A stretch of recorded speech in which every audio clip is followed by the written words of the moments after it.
quitando y poniendo cosas y tratando de aterrizarlos a ustedes lo más que se pueda a la hora que ustedes lleguen allá abajo en la clínica. ¿Por qué? Porque periodoncia es espectacular. Pero periodoncia tienes que tener los conceptos teóricos muy claros, y no es claro, no es memorizar. No es que me sepa para atrás y para adelante el concepto del profesor biológico. Tienes que entender muy bien los conceptos para que entonces puedas llevarlos a cómo se aplican en la clínica, y es muy importante tener bien claro. Fíjense, yo me voy a acelerar un poquito, entonces si hay algo que no entiendan, por favor me detienen, porque aquí hay conceptos que necesito que queden muy claros el día de hoy. ¿Ok? Son los periodontales. Como les había mencionado, la clase de biología de periodonto 1 y biología de periodonto 2, el 99.9% de la metodología de odontología está en inglés. ¿Ok? Entonces, yo necesito que ustedes estén familiarizados con toda la terminología técnica, por lo menos en el área de ginecología, que es periodonto. ¿Ok? Por eso van a encontrar todo tanto en inglés como en español para que cuando ustedes vean un artículo no tengan ningún problema. Esta es la sonda Williams, que creo que es la que casi todos tienen, ¿verdad? Sí. Okay. Esta sonda, si ustedes pueden ver, está graduada por milímetros hasta que llega al milímetro 3 y salta directo al 5. Luego viene el 7, 8, 9 y 10. ¿Ok? Esa es la manera de graduarse de esta sonda. Si todos la tienen, fabuloso. ¿Ok? Perfecto. Yo personalmente prefiero la sonda de la Universidad de Carolina del Norte. ¿Ok? ¿Por qué? Porque va milímetro a milímetro, nunca se salta. ¿Ok? Esto es 4, 5. Y porque llega a 15 milímetros. Hay bolsas periodontales que exceden los 10 milímetros. O sea, a mí me parece quedarse un poco corto. Y porque, bueno, como ustedes están aprendiendo a sondear, que sondear es un arte, pues sí me gustaría que tuviese una sonda que marca cada uno de los milímetros. No la tienen, no pasa nada, tienen la Williams, listo. Por favor, cuando yo termine la clase, no se paren, me lleguen con su instrumental a decirme, pero yo compré esta. Yo les dije que lo que está en la lista se lo pidieron, pero yo les había hecho la salvedad que si pueden adquirir esta otra, chévere. Si no, no pasa absolutamente nada. Pueden trabajar con lo que sea que hayan comprado, ¿vale? Me pasa también con la Williams, que por lo menos la Freedy no viene negra, ¿ok? O tienen un modelo que no viene en las bandas negras, sino que es completamente, o sea, metálica, no hay ninguna coloración, y ustedes batallan un montón para ver cuando van a marcar el soldaje, porque cuesta un poquito más. Con respecto a marcas, voy a tocar el tema de una vez. No puedo hacer nada, pero la realidad es que de las mejores marcas, pues tienen los instrumentos mejores calibrados, tienen el mejor grosor, tienen las mejores características. Hugh Freedy es uno muy conocido. Yo les pasé la información de un instrumental finlandés muy bueno que se está consiguiendo acá a través de un proveedor que está en San Cristóbal, que se llama LM Dental. Creo que recibieron esa información. Las otras marcas que también se están manejando son estas que vienen en campo, ¿cómo se llama? PH Technic. Y hay otra, ¿alguien tiene otra por ahí? Usadenta. Ok, esas también son básicas. Si pueden adquirir esas, está bien. Yo no me voy a parar en la puerta de la clínica a ver qué marca me trajeron y a no dejarme entrar que se me trajeron la marca, no. Pero empiecen a entender que esto es una inversión para su carrera, ¿ok? Si no se puede en este momento, no pasa nada, no se puede, trabajamos con lo que tenemos, pero si tienen la posibilidad de adquirir algo mejor, siempre pues, es preferible. Esto es una inversión para su carrera. Muchas veces ustedes invierten en cosas que no son tan necesarias como estas, ¿ok? Esta que está acá es la sonda de Neighbors. Yo, en lo personal, se las estoy mostrando también porque quiero que estén en conocimiento de que se utiliza esta sonda para medir la involucración de las fúricas, las lesiones de fúrica. Aquí en la cátedra les piden la decatono. Perfecto con la decatono, ¿ok? Los que tengan esa también pueden trabajar con esa. Yo prefiero la de Neighbors porque la de Neighbors tiene una angulación, cumple la misma función ambas, ¿ok? Pero la de Neighbors tiene una angulación que permite entrar mejor a nivel de superiores en las fúricas a nivel distal mesial, ¿ok? Esta está graduada cada 3 milímetros, ¿correcto? 3, 6, 9 y 12. Dependiendo de qué tanto entre o no entre las ondas que se determinan las lesiones de fúrica, ahorita vamos a hablar un poco de eso. Y por último está la Goldman Fox, que es plana, a diferencia de la Williams, viene graduada idéntico. 3, 5, 7, 8, 9 y 10. Y ella es plana y se utiliza más que todo cuando vamos a sondear a nivel de anteriores, que de repente anatómicamente es un poquito menor las dimensiones, entonces es más fácil de utilizarla. Pero pues, de hecho, si tiene un modelo que se consigue muchísimo, que tiene por un lado la Goldman Fox y por el otro la Williams.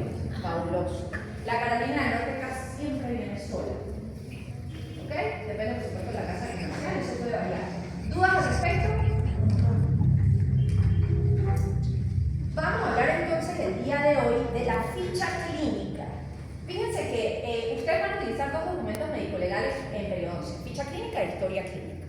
La ficha clínica la van a utilizar para sus pacientes en donde solo ven una gingivitis y ustedes solamente van a hacer contracción del paciente, va a hacer muchas cosas, pero básicamente tactectomía. ¿Eso qué significa? Que solo van a hacer instrumentación a nivel supragingival. ¿Qué significa que sea supragingival? Que es de la encía hacia coronal. ¿Okay? No nos vamos a meter debajo de allí. Luego, la historia clínica es el documento que ustedes van a utilizar por un solo caso, que van a manejar como un caso clínico, y ahí a ese paciente sí le van a hacer, aparte de todo esto que mencioné anteriormente, raspados realizados radiculares, es decir, van a hacer instrumentación subgingival. ¿Qué quiere decir eso? Del margen gingival hacia apical. ¿Ok? Vamos a utilizar aquí otro tipo de instrumentación y vamos a utilizar otro tipo de técnica. Pero básicamente lo que más me interesa es que ustedes aprendan a llenar de ambas, de tanto ficha como historia, es el periodontograma. Porque a partir de toda la información que ustedes recogen allí es que ustedes son capaces o no de diagnosticar. Y a partir de un buen diagnóstico es que nosotros establecemos un buen pronóstico y un buen plan de tratamiento. Y si eso no lo sabemos hacer, estamos perdiendo el tiempo aquí en periodoncia. Esto es lo más básico que ustedes tienen que aprender a hacer. ¿Ok? La diferencia básicamente entre la ficha y la historia es que la historia tiene otras hojas y otros ítems que ustedes van a aprender a llenar no aquí en periodoncia, sino en estomatología y en medicina interna. Pero de todas maneras vamos a pasar un poco, ahorita vamos a hablar un poquito de ellos. Las partes de la ficha clínica ustedes primero se van a encontrar con esto. Por supuesto, estos son los datos del paciente que ustedes tienen que ir viendo. Aquí se me quedó una vez más. No me da la opción de hacer como, ¿sabes? Cuando tienen animaciones. Yo no vuelvo a pedir y saca. En PDF. Solo tengo en PDF. ¿Y por qué no tienen en PDF? Ah, porque yo no sé. No, ya. Disculpen ustedes. Ah, es porque no tienen computadora. Es otro, sí. Pero si quieres, Y lo que pasa es que yo hice una computadora. Si me pueden pasar el archivo original, por favor, lo tengo aquí. Está en PowerPoint. Sí necesito eso. Ajá.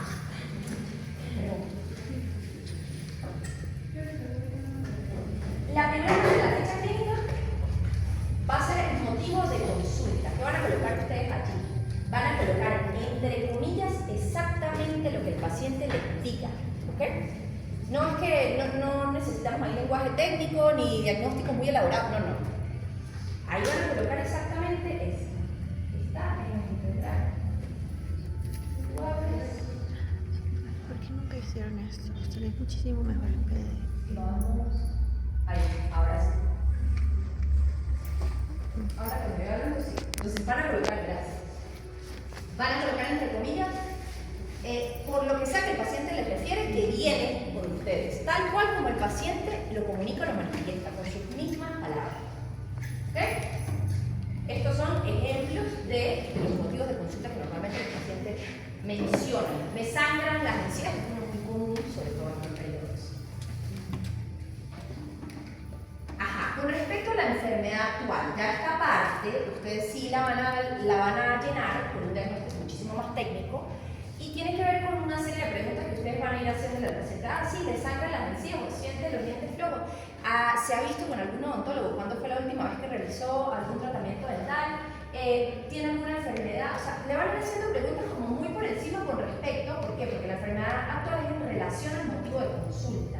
Y tienen que redactar entonces un párrafo que va a contener la razón principal por la que el paciente busca atención, citando síntomas, localización, evolución, factores agravantes y tratamiento. No es algo muy extenso, ¿ok? Aquí les puse un ejemplo. Paciente masculino de 48 años que acude refiriendo dientes flojos y canadienses, otra vez entre comillas, de 6 meses de evolución. Ustedes le van a ir preguntando, ¿desde hace cuánto se siente así? Más acentuado en zona anterior inferior, refiere a aumento de movilidad en incisivos inferiores y consumo de 10 cigarrillos diarios desde hace 5 años. Última tratectomía hace 2 años. Es algo muy sintetizado, muy conciso y concreto, ¿ok? Acá les pongo entonces más o menos que tiene que contener la enfermedad actual. Pasemos a esta parte. Entonces, miren, ya entrando acá, les comentaba en el grupo anterior, ustedes tienen que empezar a entrenarse en preguntar. Y en preguntar de forma efectiva, ¿ok? Ustedes no pueden sentar a un un paciente, independientemente de su estatus socioeconómico o de su nivel académico, a preguntarle cosas. Mire, ¿usted sufre de alguna enfermedad cardiovascular? ¿Usted tiene alguna enfermedad metabólica o endocrina? ¿Usted sufre de discrasia sanguínea? Yo a veces los escucho, voy caminando por la clínica y los escucho y yo digo, santo Dios, no. Ustedes toda esta información, ustedes van a ver todo esto en medicina interna, pero tienen que digerirla en un lenguaje que sea entendible por el paciente, porque si no el paciente le va a decir no, es que realmente no tiene idea de qué le están preguntando.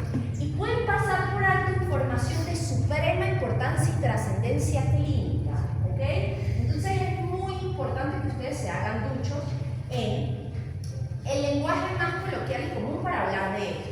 Primero van a hablar de los antecedentes, van a preguntar sobre los antecedentes familiares, le dicen al paciente, mire, en su familia, no usted, en su familia existen personas que tengan enfermedades cardiovasculares como hipertensión, la más común, ¿ok? Aterosclerosis, alguien que se haya muerto de un infarto, empiezan a aterrizarle al paciente cómo se deben de preguntar las cosas.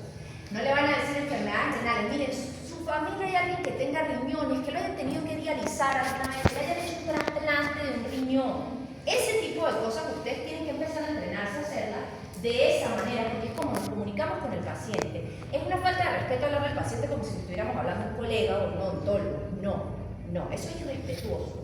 Entonces, tienen una herramienta que hoy en día es espectacular, que es la IA. Entonces se sientan a llenarse, a ver su ficha, a analizarla, porque no es que, bueno, si tenemos un caso de eso, le vamos a poner un ficha. No.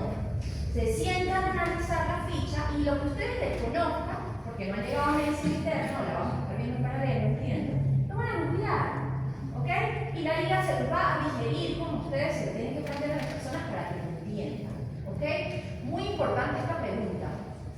Muy importante en periodoncia, eso lo vamos a ver más adelante, si el paciente es diabético o no. Porque eso tiene un impacto a nivel periodontal importantísimo. ¿Ok? Número 2, la otra pregunta que es muy importante que no estoy viendo acá es el cigarrillo. Debe estar aquí o más adelante. ¿Ok? Supremamente importante que les refiera al paciente si es diabético, sí o no, si tiene o no un control de la glicemia. Todos los pacientes diabéticos son, igual que los fumadores, mentirosos. Van a decir sí, no, la glicemia es espectacular.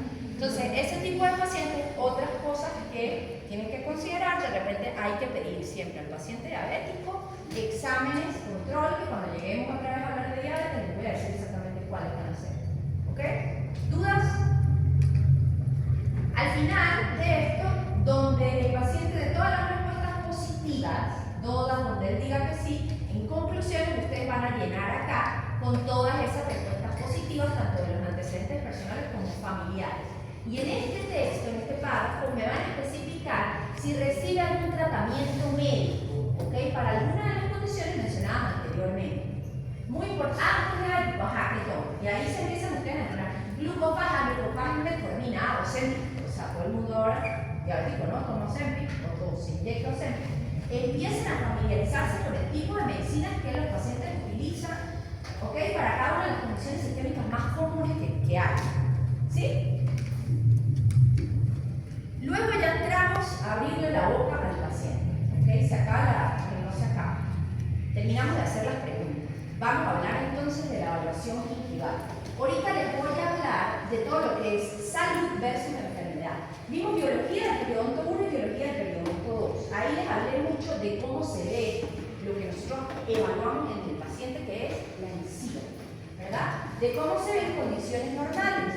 Ahora vamos a hablar un poquito de cómo se ve en condiciones patológicas o de enfermedades, de cómo lo deben plasmar en su historia clínica.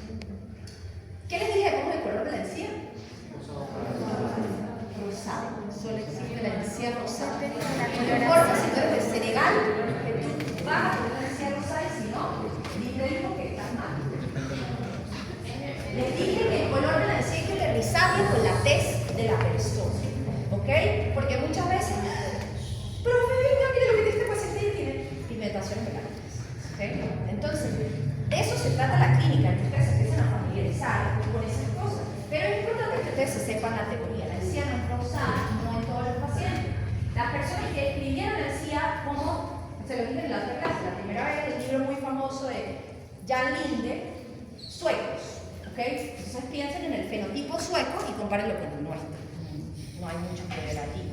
Son personas de 1,80, ojos rubios, ojos azules, la encía por supuesto va a ser rosa clara, salmón. Entonces cuando ustedes vean un tipo de descripción de ese tipo, vamos a ver dónde hicieron este libro. No, mira, Malmo, no, Gotemburgo, no necesariamente va a ser allí. Sin embargo, en las últimas ediciones ellos ya han aterrizado un poquito esa parte y podemos ver que agregaron el color de la encía puede ser marrón claro o marrón oscuro, rosa coral o rosa pálido, dependiendo de la complexión, del fenotipo de la persona de la tesis. Versus, ¿qué es patológico? Rojo brillante, morado o negruzco. Ya no es marrón, ya tira más al negro, al violáceo, ya no estamos hablando tanto de salud, ya pueden haber aquí unas condiciones.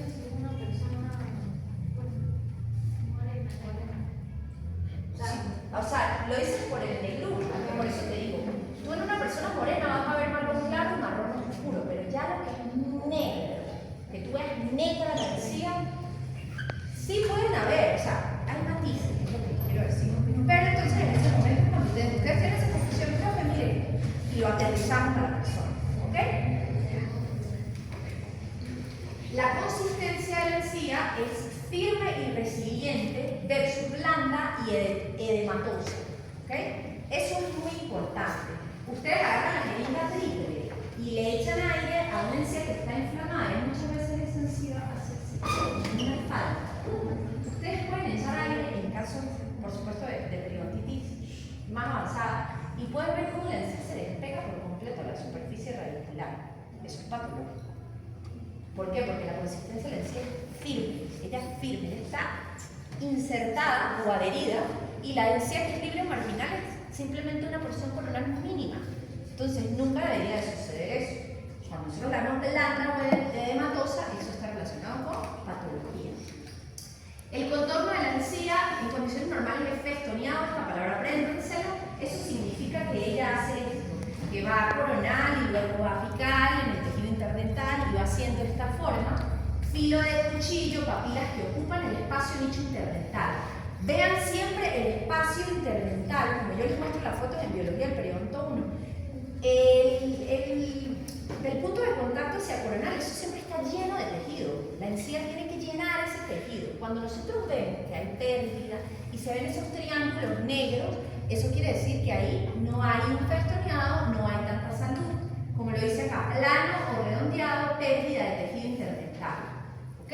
El nicho interdentario siempre está provisto o lleno de tejido interdental. La textura, como ya hemos hablado miles de veces en biología, puntillado de cáscara de naranja, que en algunas condiciones de salud puede no verse. Pueden tener pacientes donde no se ve el puntillado y hay salud. ¿Ok? Versus liso y brillante. Agarren la jeringa triple de nuevo y sequen muy bien la encía. Eso les evidencia el puntillado o les evidencia si está lisa. Recuerden de los signos cardinales, ¿alguien recuerda los signos cardinales de la inflamación? Muy bien, muy bien. Uno de ellos es tumefacción. Cuando un tejido aumenta su tamaño y hay tumefacción, hay edema, se ve completamente brillante y pierde sus características normales. Con respecto al grosor, me lo van a clasificar por fenotipo periodontal. Lo vimos en la primera clase, creo, en biología 1. Fenotipo periodontal delgado, de acuerdo a la última clasificación de 2018, es delgado o puede ser grueso plano o grueso festoneado. Les voy a dar el mismo ejemplo que le di la clase pasada. Cuando ustedes me dicen, tiene un fenotipo periodontal delgado superior y tiene un fenotipo periodontal grueso plano inferior. Es como que ustedes me dijeran, tiene la mitad del cabello negro y la otra mitad la tiene rubia. ¿Eso es posible? No. Entonces, el fenotipo periodontal es único, es uno solo. O es delgado, o es grueso plano, o es grueso festoneado. ¿Qué puede suceder en algunos casos? Que hay un defecto mucogingival y en algunas zonas tenemos un adelgazamiento de la encía, eso es otra cosa. ¿Ok? Ancho de la encía insertada lo van a registrar en centrales, premolares y molares de maxilar, tanto superior como inferior. Yo esto se lo voy a dar, si yo no sé más que me estoy escribiendo, ¿no? Y con respecto a la posición, vamos a registrar recesiones gingivales o lo opuesto, que son agrandamientos o hiperplasias. ¿Ok? Y de eso vamos a hablar un poquito más adelante de cómo lo deben de registrar. Muy importante esta pregunta, muy importante. sangrado. Esa es como la pregunta más básica que existe, debería existir en odontología. ¿Usted le sangra las encías? Eso es un básico que ustedes le tienen que preguntar al paciente. Y si el paciente dice que sí, es muy importante establecer dos diferencias. ¿Le sangran cuando se cepilla o le sangran de forma espontánea? Es decir, usted se cepilla y ve sangre ahí en el lavamanos, o de repente usted está tranquilito, muy común en los pacientes con periodontitis. En las noches le sangran cuando usted se acuesta a dormir, o en las mañanas usted se para y escupe sangre, así de la nada, sin ningún estímulo. Entonces el paciente le dice, sí, no, ustedes colocan aquí símbolo. Ah, ¿usted tiene halitosis? Se lo preguntamos al paciente.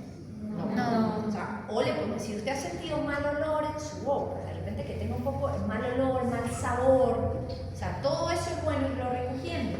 Y aquí no es sensibilidad, esto se puede levantar, sino debería ser hipersensibilidad, porque sensibilidad tenemos todos los seres vivos que tienen un sistema nervioso. ¿Ok? Entonces, muy importante. Aquí tenemos una síntesis de lo que hemos venido hablando. Esto es del libro, la letra se queda carrando, esa última edición. Le han echado un ojito a los libros que les mandé. Alguien se me acercó y me dijo, no he recibido los libros. Y a mí se me hace tan feo eso, que ustedes no sean compañeros de ustedes. O los mandaron a un grupo y esa persona no tenía datos. Me he mandado 2 veces.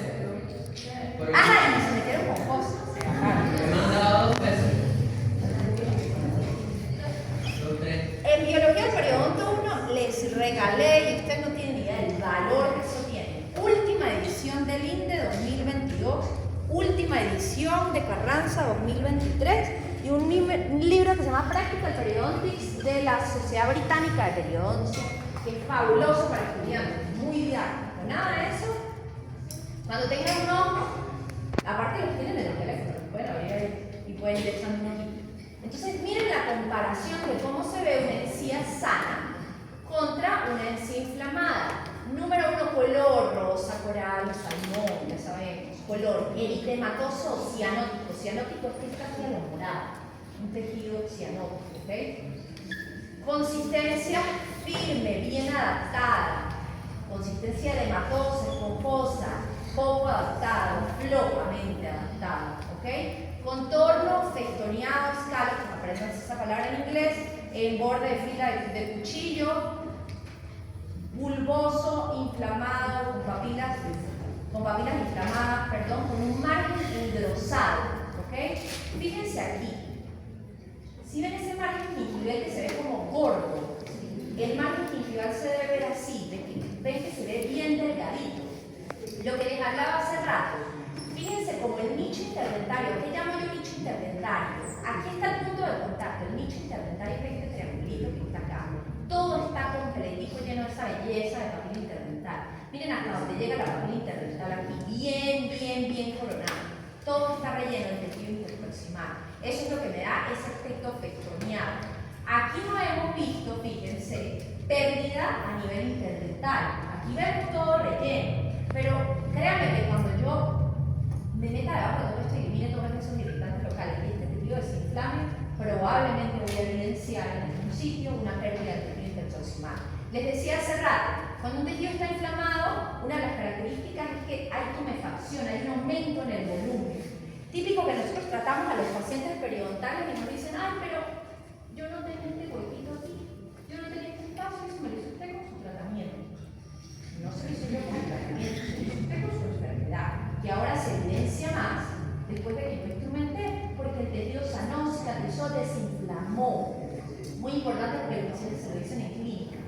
Entonces, ustedes tienen que tener las herramientas para entender qué fue lo que pasó, por qué pasó y explicárselo al paciente. Incluso antes del tratamiento es importante aclararle ese tipo de cosas, porque si no, los culpables son ustedes. Entonces, después de que uno instrumenta, es muy común evidenciar, no producir, porque nosotros no fuimos la causa, evidenciar esos espacios de proyectos de tejido interproximal.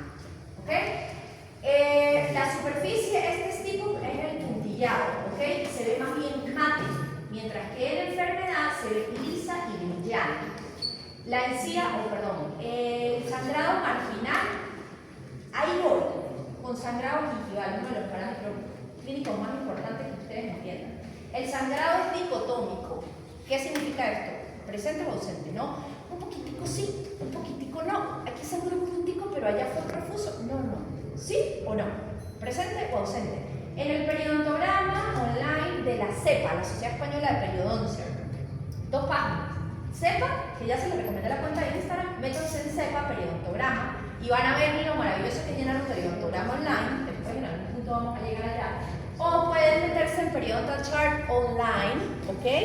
En el de la CEPA, ustedes meten el punto sangrante y hay opciones de que el punto crece, eso no es necesario para diagnosticar. Simplemente me van a decir si hay sangrado o no. Entonces, esto aquí de ausente o poco y esto de moderado o severo no es relevante. Con el sangrado simplemente sí, no. Profundidad del sondaje, de 1 a 3 milímetros es salud, de mayor a 3 milímetros ya empezamos con problemas. Una resistencia notable del tejido a la penetración de la sonda es característico en salud, mientras que una resistencia del tejido mínima a la penetración de la sonda es lo normal en inflamación. Por eso cuando ustedes sondean y hay inflamación, tienen que sondear con cuidado porque el paciente le va a doler. ¿Por qué? Porque el tejido inflamado no ofrece resistencia. Y entonces de repente se meten y están botando el hueso. O sea, llegan casi a 3. A uno les va a molestar, en otro el proceso es ya tan crónico y hay tanta inflamación que ni sienten y tienen una hemorragia literal allí en la encía. ¿Ok? Sondear es un arte, se los dije, y hay que entrenar la mano y es poquito a poco. En teoría nosotros, o la teoría dice que nosotros sondeamos a 0.25, no, a 28 newton. ¿Quién tiene en la mano ese calibre? Las sondas también, no se los mencioné antes, hay sondas digitales que son fabulosas, que van pitando, ok, a medida que uno va viéndose muy profundo, excediendo la presión, pero bueno, es un recurso que acá no contamos, pero no pasa absolutamente nada. El sondear de forma manual nos ayuda muchísimo a desarrollar destrezas que van a necesitar porque son odontólogos. Sangrado de sondaje ausente, sangrado de sondaje presente. Ya les dije que no es moderado, ni severo, ni poco leve, ¿sí o no? Y incomodidad al sondaje, que puede estar ausente o ligera, mientras que aquí pudiera haber una incomodidad importante a la hora de sondear por la condición del tejido. ¿Dudas?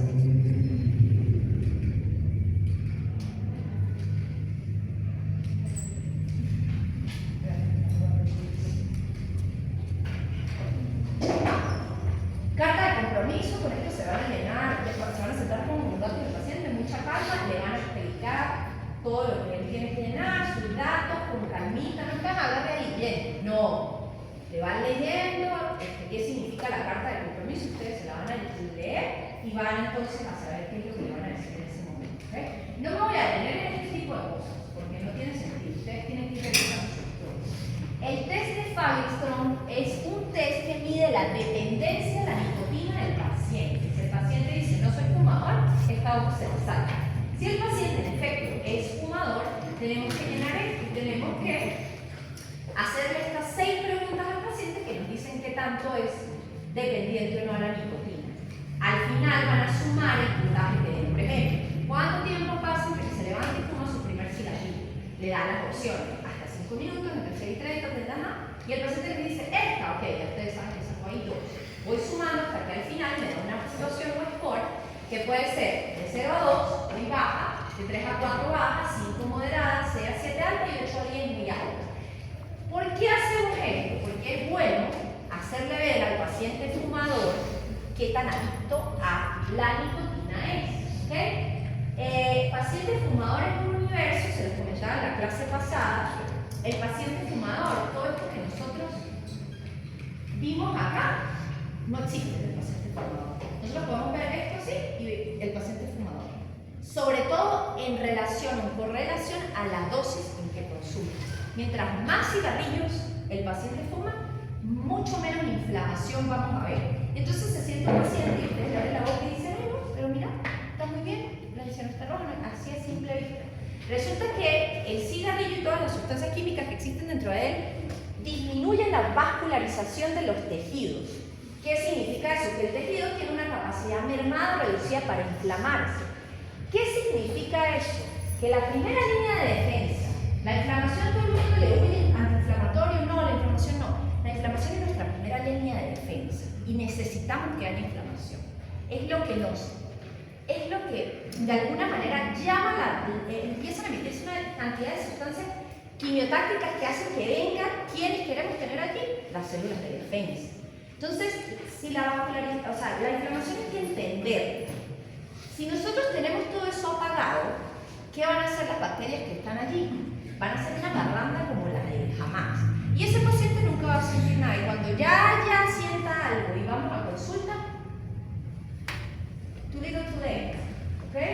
Entonces es importante entender eso en el paciente fumador. Cuando ustedes le muestran un test de Sargent y le muestran a la persona, mire, usted sacó la puntuación más alta, que es adicto a la nicotina, que tiene una dependencia de la nicotina, es una forma de decirle o de evidenciar que puede reducir el hábito tabáquico, que ya no es un hábito, es una enfermedad, considerado por la Organización Mundial de la Salud una enfermedad. Es una manera de evidenciar algo que está bajo el control del paciente, que es muy difícil control, pero que es importante que él comience a ver como algo negativo, como algo que tengo que mejorar. Entonces nos ayuda en esto. Muy importante que establezcan el tipo de fumador. Tenemos pacientes fumadores ligeros, menos de 10 cigarrillos al día, moderados, entre 2 y 20 y pesados. Más de 20 cigarrillos, que se decía la clase pasada. Muchas personas piensan, o muchos fumadores consideran que, bueno, o dejo de fumar o no. O sea, si me fumo 20, tengo que dejar de fumar. No, si usted se fuma 20, usted se hace un bien o muchos beneficios si usted deja de fumarse 2, o 5, o 10, porque no es lo mismo ser un fumador pesado que un fumador ligero.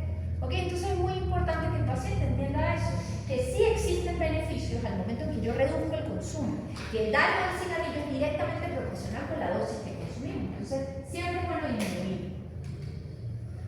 De esto vamos a hablar todavía, que es el diagrama del ámbito nervioso, no van a entender nada si me pongo a hablar de eso, y lo vamos a ir, cuando hablemos de diagnóstico y tratamiento, vamos a ver exactamente de qué se trata. Ahora sí, toda la atención del planeta Tierra, porque viene el periodo total. Muy importante que ustedes sepan llenar esta parte. Entonces, yo hoy les voy a hablar de los parámetros del periodontograma que necesitan clasificaciones, que necesitan cierto entendimiento. ¿De qué no les voy a hablar? De, por ejemplo, este parámetro. Caries, presente en rojo. Si ustedes ven una caries, ustedes simplemente tienen que ubicar en qué cara la van a colocar. La caries está en 18 por vestibular, la pongo aquí. Está en 18 por palatino, la pongo acá. Está en 18 por oclusal, la pongo acá. Listo, un círculo rojo. Nada de ciencia astronáutica, ¿no? Existen varios parámetros en toda esta lista que están viendo acá. Ojo, estos dientes superiores, miren todos los parámetros del 1 al 11. Ahora vamos a dientes inferiores, miren todos los parámetros del 11 al 27. O sea, son 27 cosas que ustedes tienen que registrar si están presentes, bastante. Pero vamos a ir poco a poco, ¿ok? No es que van a estar todas, no es que si no me ponen, o sea, quiero que vayamos poco a poco, pero que ya se vayan familiarizando. Hoy solo vamos a hablar, como les digo, los parámetros que lo ameriten. De resto, ustedes se sientan a leerse su ficha y su historia, a leerse todo lo que dice el periodontograma, y entonces lo que no entiendan, ¿ok? ¿Qué es lo primero? Profundidad sondaje. Mire, el primer parámetro clínico. La profundidad sondaje es la distancia desde el margen gingival hasta el fondo del surco sondeable. No me voy a detener mucho en el sondeable, pero vamos a entenderlo por ahora sí. Es decir, donde se detiene la punta de la sonda, ustedes introducen la sonda y en donde ella se detiene, profundidad del sondaje. Esto es una sonda Carolina del Norte, como yo les comenté. Esto es 4 y esto es 5. ¿A dónde llega la sonda? Ustedes pueden contar ahí. 15. Pueden. 1, ¿verdad? Ok. Yo les mencionaba en la código que les mostré que en salud es de 1 a 3 y en enfermedad comienza de 3 para arriba. Pero ustedes, como están aprendiendo a asociar, me van a registrar todas las 3. Si es 1, 2, 3, 4, 5, todo. ¿Ok? ¿Ya entendieron qué es sondear? Miren cómo colocamos la sonda, miren cómo marca. ¿De dónde a dónde? Este parámetro es la profundidad del sondaje. ¿Qué me interesa? Que sepan que es el margen gingival el que la marca. ¿Qué profundidad del sondaje tenemos aquí? Ajá, no quiero que empiecen con decimales, 1.75, no. Se van a ir a lo más próximo. ¿Qué es lo más próximo? 2. mejor. Lo que pasa es que aquí no importa tanto, pero si estamos entre 3 y 4, 3, salud, 4, 4, ¿qué van a colocar? 4. ¿Ok? Siempre van a colocar donde esté más próximo y por lo general hacia donde el pronóstico sea peor. ¿Ok? ¿Dudas con respecto a esto? Esto es de Periopixel, miren que belleza de imagen.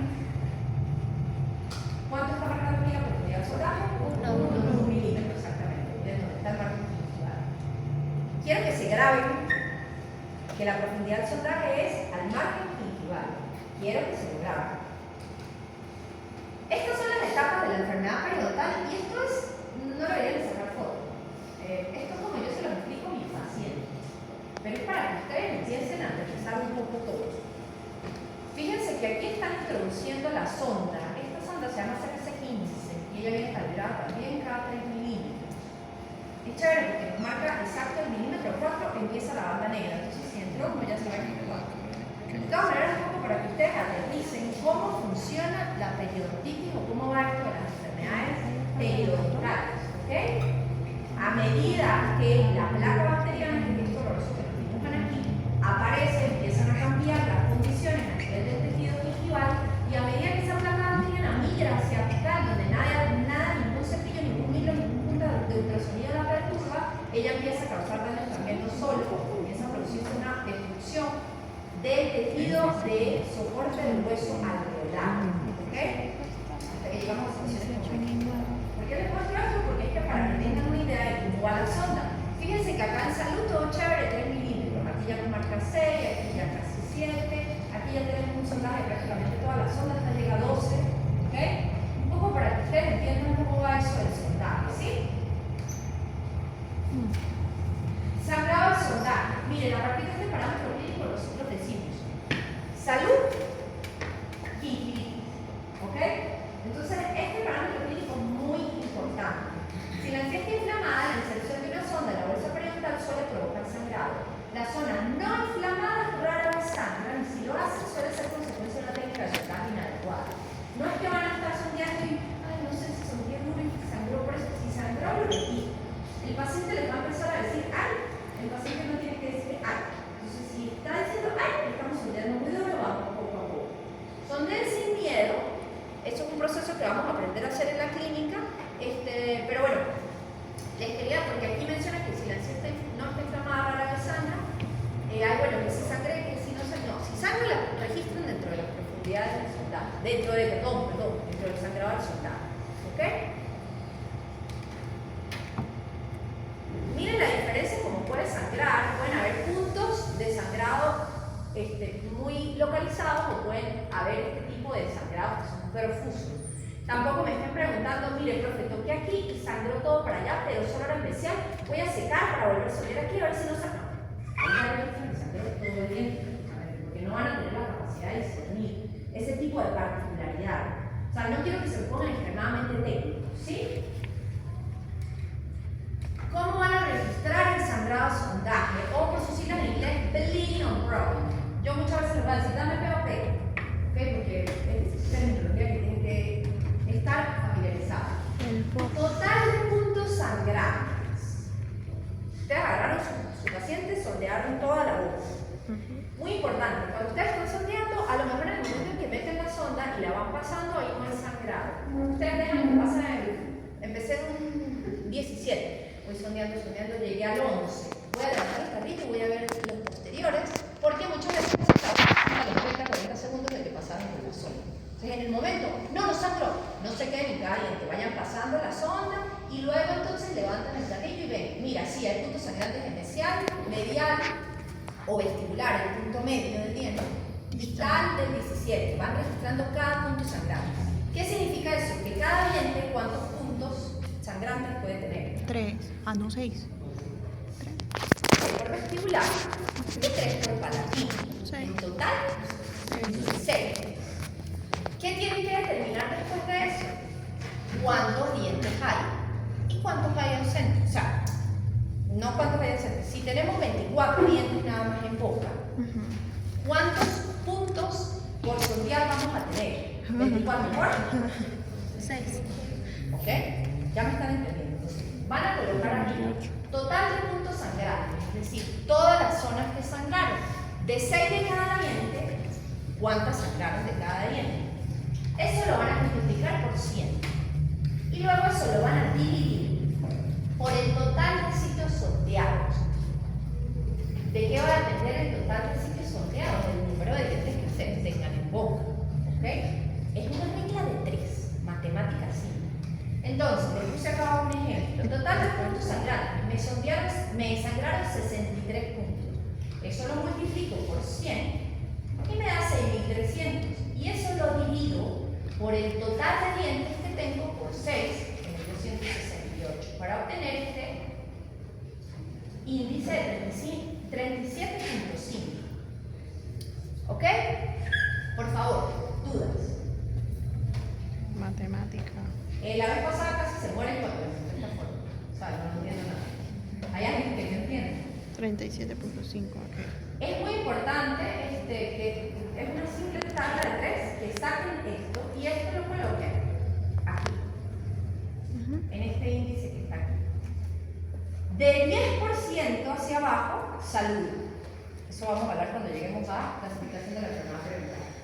De 11% en adelante, gingivitis. De 11% hasta 30%, yo no recuerdo el parámetro bien, gingivitis localizada. De 30% en adelante, gingivitis localizada. Entonces, de allí la importancia de que ustedes hagan esto bien, porque esto es básicamente el único parámetro que utilizamos para decir salud o gingivitis. Nivel de inserción clínica. Este es el parámetro que siempre me confunde con profundidad al sondaje. Y ahí es cuando todo se empajela y ya nadie entiende nada y vamos de ver. Presten atención. La inserción clínica es la distancia desde la unión cemento-esmalte, de estructura inamovible, fija siempre, única, no podemos mover la unión cemento-esmalte hasta el fondo del surco. Tiene en común con la profundidad del sondaje el fondo del surco como final, pero en su parte coronal no es el margen gingival, sino la unión cemento-esmalte. Voy para allá entonces. Cuando yo introduzco la sonda acá, supongamos que yo estoy viendo esto de frente, que el margen gingival me está tapando a la unión cemento-esmalte. Yo podría, si no estoy viendo la unión cemento-esmalte, decir hay pérdida de inserción clínica. No, porque para yo medir la pérdida de inserción clínica o el nivel de inserción clínico, tengo que ver la unión cemento-esmalte. Si yo no la veo, no ha habido nivel de inserción, no ha habido pérdida de nivel de inserción clínica, no registro nada. ¿Ok? No es un parámetro que siempre hay que registrar, sino tiene que registrarse cuando ha habido una destrucción del tejido periodontal. ¿Ok? Acá, ¿estoy viendo la unión cemento-esmalte? No. Acá, ¿estoy viendo la unión cemento-esmalte? Sí. Entonces, ¿cuál es la pérdida de inserción clínica allí? 2. 2. ¿Y cuál es la profundidad sonda? 1. ¿Entendieron la diferencia? Sí. ¿Por qué es 2? Porque es de la unión cemento-esmalte al fondo del surco. ¿Por qué es 1 la profundidad sonda? Porque es del margen gingival al fondo del surco. Miren, no tienen idea de cómo ustedes se confunden allá abajo con esto. Repásenlo, por favor. ¿Ok? Entonces tenemos 3 escenarios diferentes, pero donde, por ejemplo, la profundidad sonda es la misma. En todos es 1. ¿Aquí registramos pérdida de inserción clínica? No, aquí sí, de 2. ¿Entendido? Ese parámetro lo van a conseguir como NIC, nivel de inserción clínica, pero realmente lo que se registra es la pérdida de inserción clínica. Lo que les explicaba entonces hace rato en biología del periodonto 2, ¿se acuerdan? Aquí se lo estoy hablando clínicamente, pero esto que está acá, lo que pasa es que aquí no está la clínica, pero vamos a hablar de la parte clínica. Esto que está acá, de la unión cemento-esmalte al fondo del surco, es la pérdida de inserción clínica. ¿Okay? Y la misma distancia desde acá en apical, el fondo del surco, pero hasta el margen gingival, en la profundidad sondada. Entonces, aquí si nos paramos de frente, ¿podemos decir que hay pérdida de inserción clínica? No, entonces ahí estaríamos hablando de simplemente inserción clínica, no hay pérdida, porque si no estamos viendo la unión cemento-esmalte está todo en su lugar. ¿Dónde lo van a registrar? Lo van a registrar, perdón, esto se lo mostré antes, la profundidad sondada se registra acá, donde dice PS. Y la pérdida de inserción clínica se registra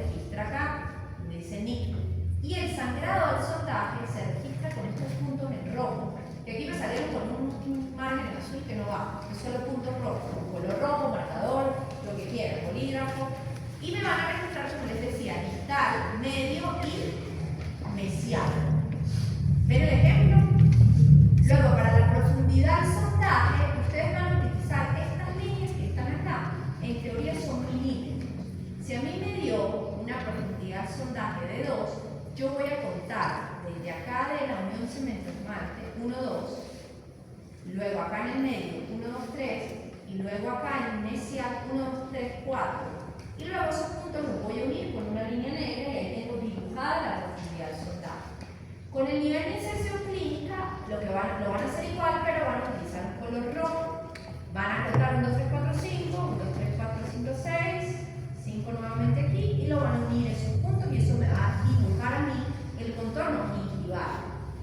¿Dudas? ¿Puedo volver a explicar eso del color, por favor? Ok, sí. Estas líneas que están acá no sirven como milímetros. Es algo aproximado, por favor. No vayan a creer que yo checo el punto bien. No.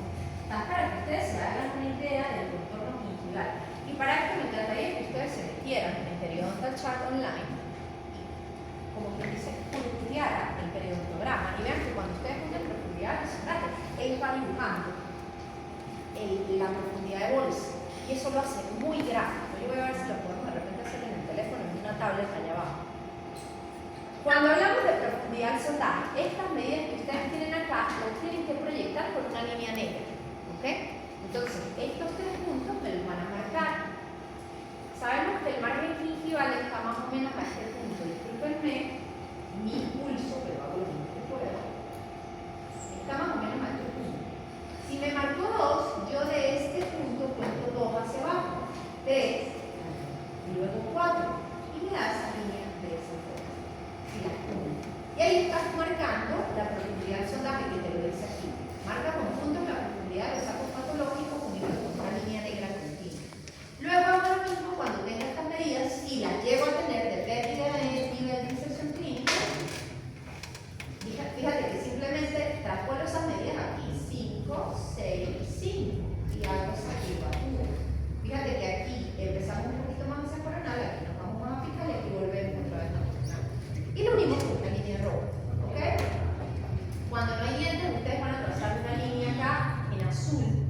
Aquí van a ir leyendo cuando hay tratamientos endodónticos en la parte interna. Todo eso, todo lo que no les estoy explicando de forma detallada, lo pueden leer ahí y es muy sencillo de entender. No amerita clasificaciones ni nada más allá de eso. ¿Me entendieron todo eso? Hablando entonces ya de nivel de inserción clínica, voy a introducir este concepto que es recesión gingival. Me gustaría aclararles algo. Cuando empieza a ver... ¿Qué es una recesión gingival? Es un desplazamiento apical del margen gingival con respecto a la unión cemental. Se asocia con pérdida de inserción clínica, por supuesto, y exposición de las superficies radiculares al medio oral. Aquí tenemos 2 escenarios. Uno es una recesión gingival pura, y aquí hay recesión gingival, pero también tenemos una lesión cervical no cariosa. De eso van a hablar en operatorio, no me voy a poner ahorita a especificarles sobre eso. Estas son lesiones que hacen que haya pérdida de la estructura dental y no son relacionadas, no son producidas por caries. Ahí hay otros conceptos que luego van a revisar aquí. Hablemos entonces nada más de esta que está acá, que es la que les quiero ilustrar. Ustedes ven esta línea que está aquí. Esa es la unión cemental. Normalmente el margen gingival debiese estar 1 o 1.5 o 2 milímetros coronal ¿a quién?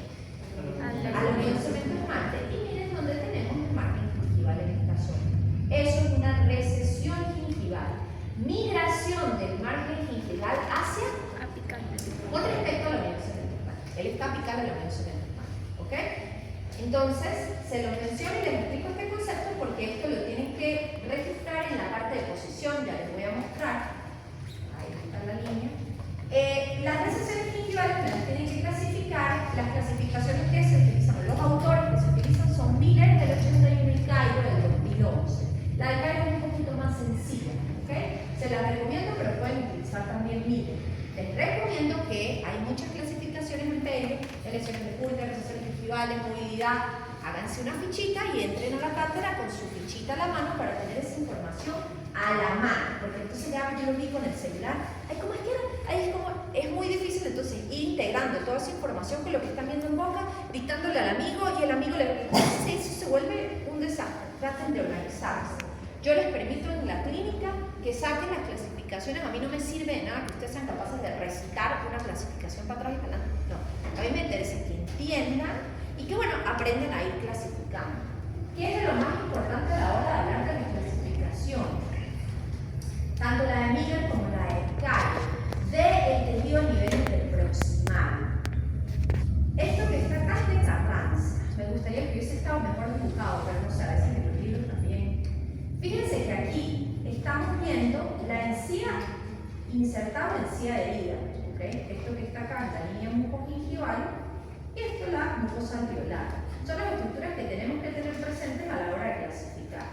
La clase 1 de Miller, miren lo que dice en el concepto, habla de que es una recesión que no se extiende hasta la línea mucogingival y no hay pérdida del tejido interproximal. Vamos a la imagen. Si no hay pérdida del tejido interproximal, ¿qué es este triángulo aquí? ¿Sí lo ven? Este dibujo debería llegar a esta papila hasta el punto de contacto. Si la papila no llega al punto de contacto, hubo pérdida del tejido interproximal, no puede ser una recesión. Entonces, ¿qué dice la Miller 1? Que la recesión en vestibular no se extiende hasta la línea mucogingival, fíjense cómo no, y no hay pérdida del tejido 1 interproximal. ¿Quedó claro? Pasemos ahora a la clase 2. La clase 2 dice que es una recesión que se extiende hasta o más allá de la línea mucogingival sin pérdida de la inserción del tejido interproximal. Tenemos el mismo escenario a nivel interproximal. Esto debería estar hasta acá, completita la papila, pero ahora la recesión vestibular sí se extiende hasta o más allá de ¿quién? De la línea mucogingival. Eso la convierte en una clase 2 de Miller. ¿Ok? Hablemos de la clase 3. Se extiende hasta más allá del tejido mucogingival con pérdida de inserción a nivel interproximal o malposición dental. Entonces, en este escenario, ya aquí sí tenemos una pérdida de la papila. A nivel vestibular, nosotros tenemos una recesión que se extiende hasta más allá de la línea mucogingival y ya hay pérdida del tejido interproximal. Eso es una clase 3 de Miller. ¿Ok? Y por último, la clase 4, una recesión que se extiende hasta más allá de la línea mucogingival con severa pérdida del tejido óseo a nivel interdental a un nivel apical a la recesión vestibular. Se las explico. Miren la pérdida aquí a nivel interproximal. Todo esto es una pérdida del tejido interproximal. Y la pérdida interproximal se extiende apical ¿a quién? A la pérdida vestibular. Si ven que la pérdida vestibular llega aquí, la pérdida vestibular llega aquí, y a nivel interproximal estamos más apical de la pérdida vestibular. Por supuesto que...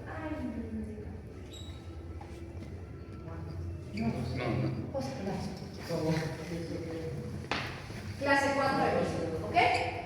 ¿Dudas con respecto a esto? No tienen ni idea la cantidad de recursos que tienen en Instagram, de chicas que hacen dibujitos de esto. De hecho, ahorita me voy a pasar, pero la de Cairo, un dibujo de Instagram de esta cosa. ¿Ok? Tenemos nada más 3 tipos de clasificaciones. Aquí también se basa mucho en el tejido interproximal. RT1, o tipo 1 de Cairo. Recesión gingival sin pérdida de inserción proximal. Es decir, tenemos completicas también las papilas. Línea melocimental interproximal no visible. Interproximal no visible. Pero por supuesto que aquí en vestibular sí vamos a ver a la melocimental, si no, no sería una recesión. Que es el equivalente a la clase 1 de Miller. Tipo 2, recesión gingival con pérdida de inserción interproximal. Aquí ya hay pérdida de inserción interproximal. La cantidad de pérdida de inserción interproximal es menor o igual a la pérdida de inserción vestibular. Esta pérdida aquí siempre va a estar menor o igual. ¿Qué quiere decir menor? Está coronal a esta recesión, a esta pérdida, ¿ok? Estamos aquí coronal. O puede estar a este punto, igual. Y sigue siendo una RT2. Y por último, una RT1 o RT3, perdón. Recesión gingival con pérdida de inserción interproximal y la cantidad de pérdida de inserción interproximal es mayor a la pérdida de inserción vestibular. En realidad el dibujo de este, ¿cuál debería ser? Que fuese para acá. Es decir, que la pérdida, o sea, que fuese hacia apical. Que la pérdida interproximal exceda a la vestibular. Eso la hace una RT3 y ya. No nos enredamos en una cuarta. Esta es muy sencilla. ¿Ok? Y es más que todo determinar cómo estamos a nivel interproximal. Que les sirva de enseñanza. La cinquiema conjuntural donde ponemos injertos y cubrimos este tipo de efectos, sobre todo tipo 1 y tipo 2. ¿Ok? Ya pacientes de este tipo donde se perdió por completo el textoniado y ya es un paciente con una enfermedad periodontal severa, complicados. ¿Ok? ¿Dónde van a colocar esas clasificaciones? Aquí donde dice posiciones. ¿Se acuerdan que les dije registrar recesiones? Entonces ustedes van a poner RT1 de Cairo en dientes RT2 de Cairo en dientes RT3. Si no hay, pueden colocar ahí normalidad, sin lesión aparente, no existen recesiones. Y ya hablar de tratamiento de hiperplasia lo vamos a hacer luego porque es un poquito más complicado. ¿Ok? Ahí se me confunden entre qué es inflamación y qué es agravamiento, eso lo vamos a tocar en una clase. Ahora, esto que está acá es una integración de todo lo que hemos hablado hasta ahorita. Váyanse porfa a esta página y ahí les van a mostrar hasta los videos de cómo deben de hacer todo lo que yo les estoy diciendo ahorita. ¿Ok? Periopado. ¿Pero qué? Fíjense entonces acá, esto que me dibujan es una sonda periodontal. Esto que me están dibujando, lo que pasa es que por temas de contraste no vemos el diente, pero este es el diente, ¿ok? Esto morado que me están dibujando acá es unión cemento-esmalte, cemento-enamel junction. Esto que me están dibujando con este rosado, de acá, fíjense. ¿Sí lo ven? Es la inserción clínica. Y el rosado más claro es el margen gingival. ¿Sí lo ven acá? ¿Ven la leyenda y ven esto proyectado aquí? Esto que estamos viendo es la raíz del diente, muchachos, ¿ok? Esto que estamos viendo aquí es la encía, es el margen gingival. Y esto más abajo sería hasta donde llega la inserción clínica. En ese escenario nosotros colocamos la sonda y ¿qué vamos a medir? De la unión cemento-esmalte al fondo del surco, ¿qué estamos midiendo? ¿Cómo? Pérdida de inserción clínica. Entonces miren cómo la registran acá.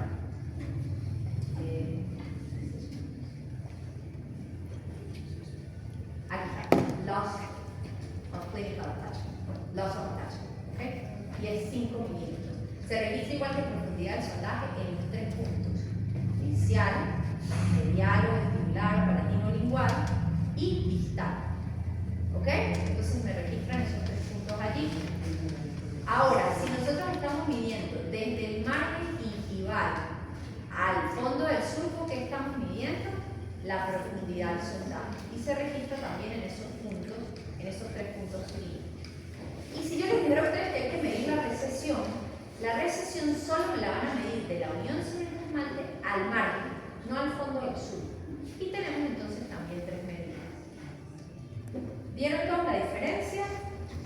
Esta página la pueden consultar y les van a mostrar un video diferenciando cada técnica, cada concepto, todo específico. ¿Ok?